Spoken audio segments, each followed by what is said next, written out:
I believe that this nation should commit itself to achieving the goal before this decade is out of landing a man on the moon and returning him safely to the earth.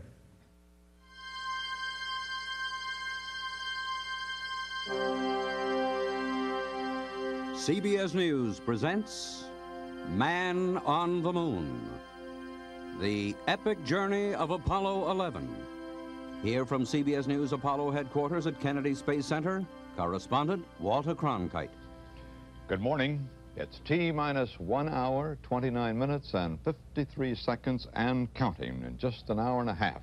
If all goes well, Apollo 11 astronauts Armstrong, Aldrin, and Collins are to lift off from pad 39A out there on the voyage man always has dreamed about.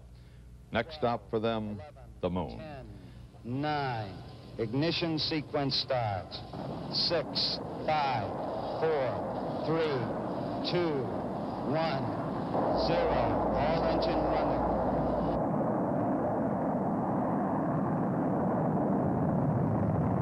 Liftoff. We have a liftoff. 32 minutes past the hour. Liftoff on Apollo 11. Oh boy, it looks good, Wally. Building shaking. We're getting that buffeting we've become used to. What a moment. Man on the way to the moon. So we've seen another beautiful Saturn launch, but this one will never be known in history or by those of us who watched it as just another Saturn V launch. Not if all goes well, because this is the flight from which man will first set foot on the moon. We almost glibly toss that line away now, man on the moon. But by golly, just think it over.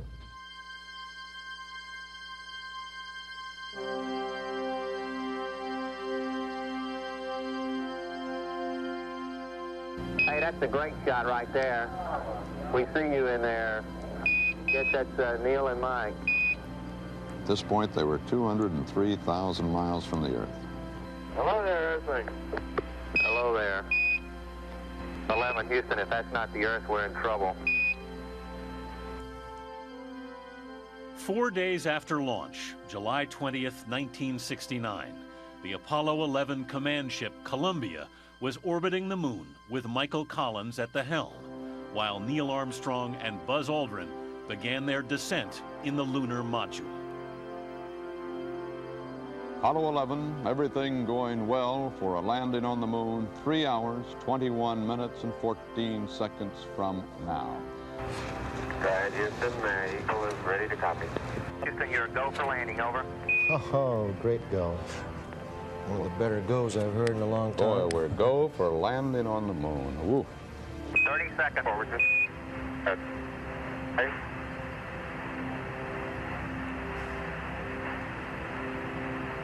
Contact light, engine arm on. We're home. Man on the moon.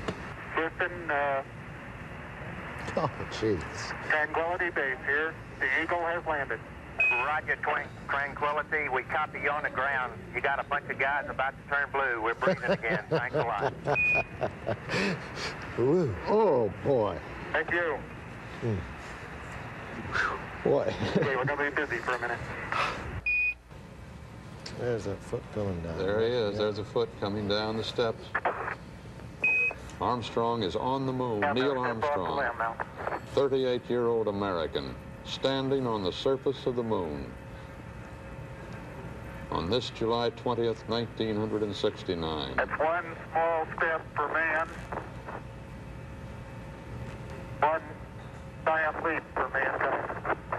No, one small step for man, but I didn't get the second phrase.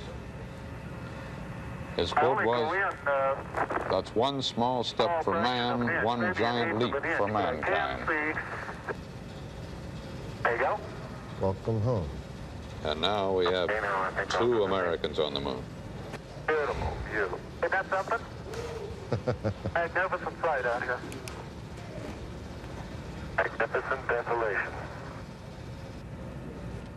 They're taking the cover off of the stainless steel plaque mounted on one leg there. If you haven't read the plaque, we'll read the plaque that's on the front landing gear of this LAM.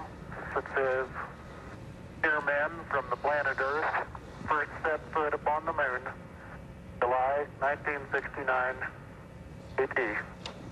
It came in peace for all mankind." There it is, a U.S. flag on the surface of the moon. Yes, indeed. Beautiful, just beautiful. That flag is on a frame. There is no wind to hold it out like that, of course. It's a 3x5 flag, and it's got a frame of its own to hold it out. Neil and Buzz, the President of the United States is in his office now and would like to say a few words to you. Over. Go ahead, Mr. President. This is Houston out. Hello, Neil and Buzz. Because of what you have done, the heavens have become a part of man's world. Thank you, Mr. President. The first tourists on the moon. From their description, it sounds like someplace we might want to go after all. Aldrin called it magnificent desolation, Armstrong's stark beauty all its own. Well, for thousands of years now, it's been man's dream to walk on the moon. Right now, after seeing it happen, knowing that it happened, it still seems like a dream. And it is, I guess, a dream come true. Their lunar explorations completed, astronauts Armstrong and Aldrin were ready for potentially the most hazardous part of their voyage, the ascent from the moon's surface back to the orbiting Columbia spacecraft. Man has landed on the moon. Today, the second half of the mission begins. Return him safely. This engine, the lunar module ascent engine, been fired. It's a 3,500-pound thrust engine. It gets its first test, and it's got to work today if Armstrong and Aldrin are to return home safely. Proceed.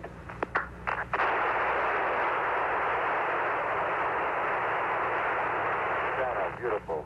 26, 36 feet per second up. 5 for the pitch over.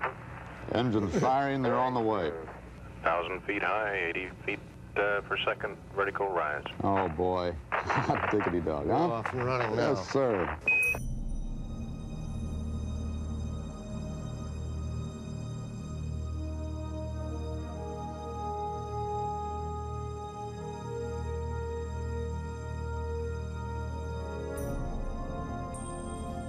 There's not much that can go wrong now on the way home. Splashdown is the next big event, and that comes Thursday shortly after noon.